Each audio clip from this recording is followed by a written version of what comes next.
وقل رب أعوذ بك من همزات الشياطين وأعوذ بك رب أن يحضرون حتى إذا جاء أحدهم الموت قال رب ارجعون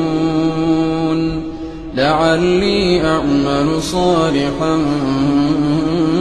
فيما تركت كلا إنها كلمة هو قائلها ومن وراء